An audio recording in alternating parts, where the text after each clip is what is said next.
Why are the men of this generation so much more feminine compared to previous generations? It's like all of us is acting more alike now, because it's like niggas is being feminine, women is being I just feel more like men. Why are the women so masculine? How did we get here? I think most modern men are like really feminine and seem really gay to me. Yeah. It's true. I think most modern men are really gay. I can like see it, I can smell it, I can sense it. I can sense the weakness, and I don't like that. Like, I've always been the breadwinner in my relationships, and I realize now that I'm older and I looked at my dating patterns that I always pick the guy who don't have the most money because I like to control the situation. I said that. I like to be able to times. leave when I want to leave. I like to be able to do what I want to do when I want to do it. Would you consider yourself an alpha woman? Absolutely. You see, the primary benefit of a relationship for men is access to intimacy. Companionship and emotional bonds are the secondary benefits. For women, this is reversed. Men can get the primary benefit of a relationship through professional women who sell themselves for money.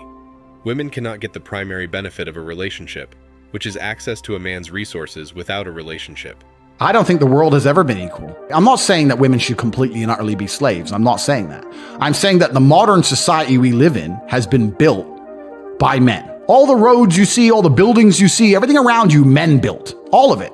When women come along and say, oh, we're just as important, you are just as important, but you had a completely different role. You fulfilled a different role in society. And I think now, if you look at the roles of society, I believe men are still doing their job, but I don't know if women are doing their job.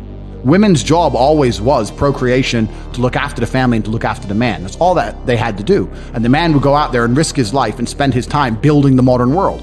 Men are still out here building the modern world. But when they come home now, the girl's like, oh, why should I cook for you?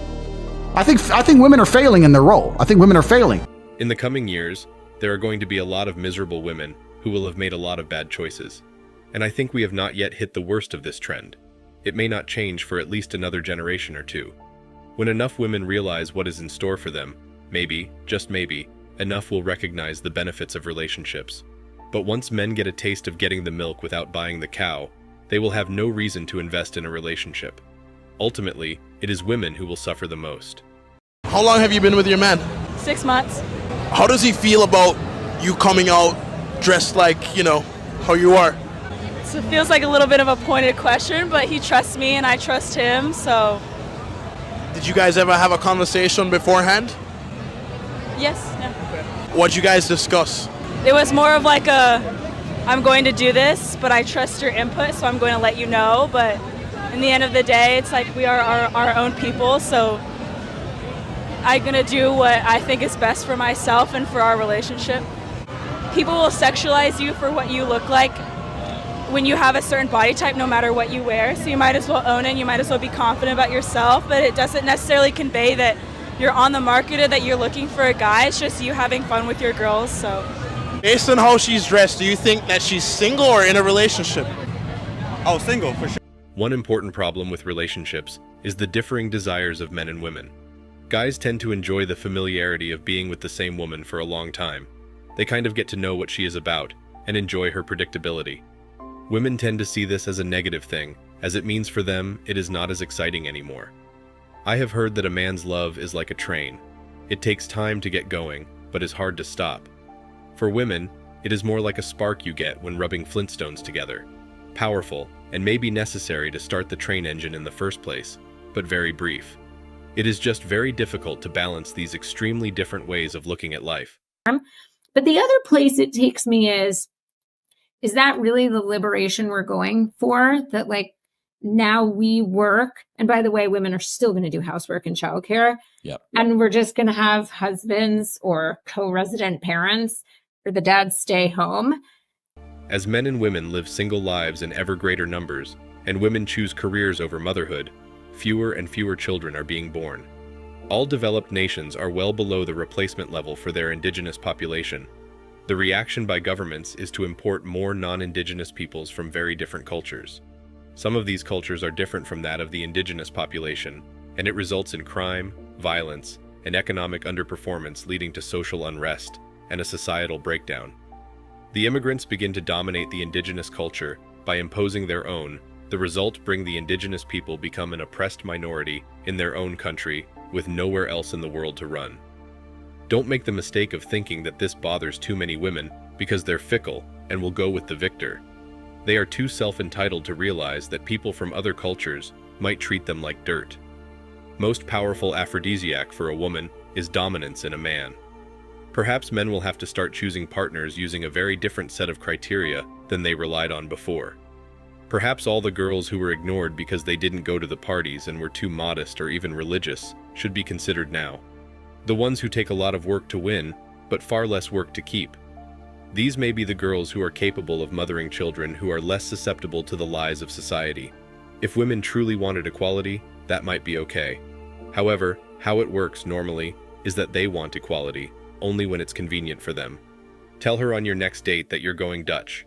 See how she responds when she has to pay for her overpriced meal at that restaurant that she insisted on going to. And as a consequence, we can see a major decline in family values, and children in the Western world. Women have moved into traditionally male jobs because males aren't being given the opportunities they had before. Men are only being restricted to work in labor-intensive roles, while more and more women are being preferred for decision-making roles. While that is great for women, this is causing an imbalance in the traditional family system where men are providers. It is detrimental to society and civilization for women to be supported in these productive professions, since it costs more money to employ them than they generate. The world has evolved. Dating and relationship norms have changed. In Western countries, the ideas and forces that shape gender roles have altered. Women and men now view and interact with one another differently. Women now have more power than ever, but they also have more rights than ever. They mistakenly imagine that achieving financial independence will make them happy, only to discover after the fact that it does not. Because they are aware that they live in a society that does not give them the benefit of the doubt, men are now avoiding partnerships with women. In other words, males have concluded that investing time, effort, and resources into significant relationships with women is not worthwhile. We can see that this situation won't last for very long, but for now, let's focus on some of the specifics. 3/4 of the jobs lost during the Great Recession were held by males, and the majority of them were in the industrial and manufacturing sectors. There's also a weird belief that office-based jobs are more important than labor-intensive manufacturing jobs.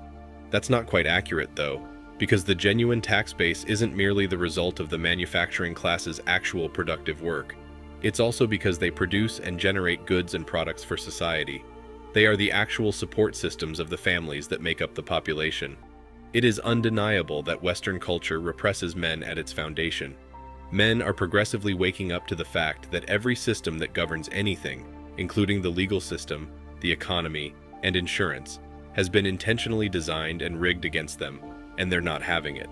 They are conscious of the dangers of losing what they have fought so hard to acquire for themselves and experiencing relationship failure. In the Western world, men are beginning to think and believe more and more that they are happier by themselves.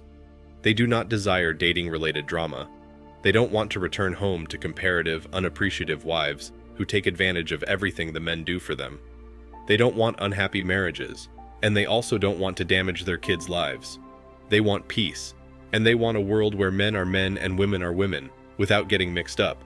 They want attention and validation, and therein lies the issue.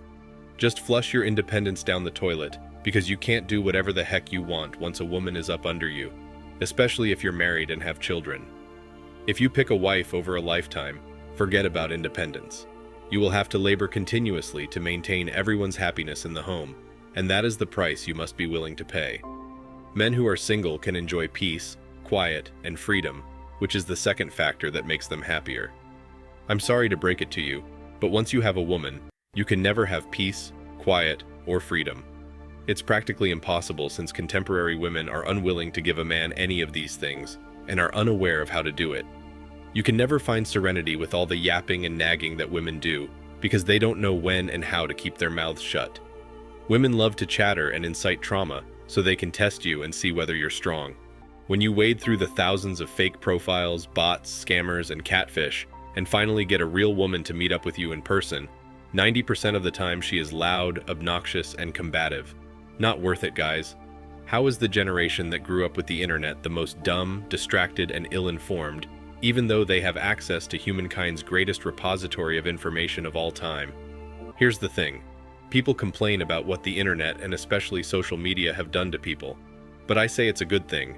Yes, it's painful, but we're learning important stuff like many women are strong potential narcissists. Almost all of them are attention junkies. And once you know this, it desensitizes you and enables you to make better choices. There's a reason so many women are dating coaches and so few are marriage coaches. It takes no effort to get a date as a woman, but they fail miserably at getting married. What's the saying, never trust a skinny chef? And asking advice about relationships from women is like getting financial advice for a drug-addicted homeless man. Social media has had a significant impact on how men and women view relationships.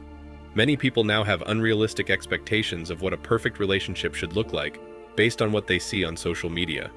In the past, people would meet a few potential partners and choose one to marry.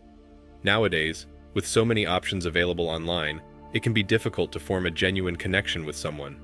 It's important to keep an open mind and seek out genuine connections, rather than just focusing on superficial qualities. Ultimately, we are designed to be paired with someone to reproduce, but let's strive for meaningful and fulfilling relationships that go beyond just physical attraction. Women have gotten away with this for a long time, partially because men didn't know it was happening, and some men thought that it was just an isolated incident, and that he simply picked a bad girl to be with. Now it's coming out that most women are like that, and the tide is starting to turn. There are fewer and fewer men for women to monkey branch back to. As the word gets out to more and more men, there will be even fewer men willing to commit to a woman anymore. Remember, men, women aren't in the relationship for intimacy, they are in it for comfort and security.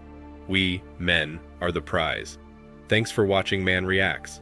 Show us your love and support by liking this video, sharing it with your friends, and subscribing to the channel. Support us and help us spread support for men around the world. Do comment and share your thoughts. We're always up for a healthy debate and discussion.